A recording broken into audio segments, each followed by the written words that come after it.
A military spy satellite launched by North Korea earlier crashed into the Yellow Sea owing to an engine problem, and it plans to carry out its second launch as soon as possible, reported Yonhap News Agency.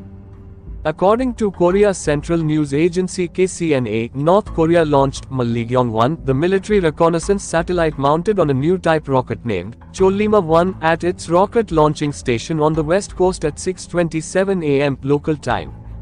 The carrier rocket fell in the Yellow Sea after losing thrust due to the abnormal starting of the second stage engine after the separation of the first stage during the normal flight, said KCNA in an English-language dispatch.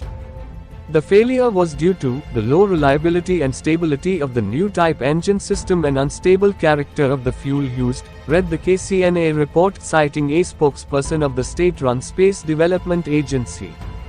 North Korea also said that it would thoroughly investigate the serious defects that emerged in the latest satellite launch and take necessary measures to overcome them, pledging to conduct the second launch as soon as possible through various part tests.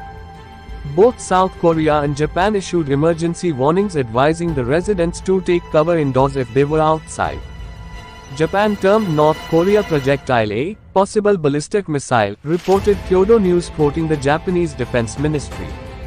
According to the official Korean Central News Agency KCNA, North Korean leader Kim Jong-un directed his country's space agency to finalize preparations for the launch of Pyongyang's first military reconnaissance satellite.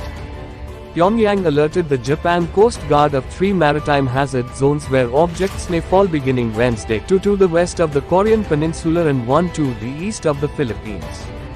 All of these areas are not within Japan's exclusive economic zone, according to Kyodo News. Vice Chairman of the Central Military Commission of the Workers' Party of Korea, Ri Pyong-chol, on Monday said the North's military reconnaissance satellite is indispensable to tracking, monitoring, discriminating, controlling and coping with in advance in real time the dangerous military acts of the US and its vassal forces. Ri noted the reckless military acts by the US and South Korea, telling KCNA, "We steadily feel the need to expand reconnaissance and information means and improve various defensive and offensive weapons," according to Kyodo News. Japanese PM Fumio Kishida, while emphasizing that Japan considers the launching of a rocket carrying a satellite equivalent to a ballistic missile test on the basis of historical precedent, warned that following through on the plan would be in violation of the UN Security Council resolutions. Sanctions have been imposed on North Korea for its weapons-related actions in accordance with United Nations resolutions. Pyongyang, which launched missiles a record 37 times last year, has continued to launch ballistic missiles this year, raising suspicions that North Korea is planning its 8th nuclear test in the near future, Kyodo News reported.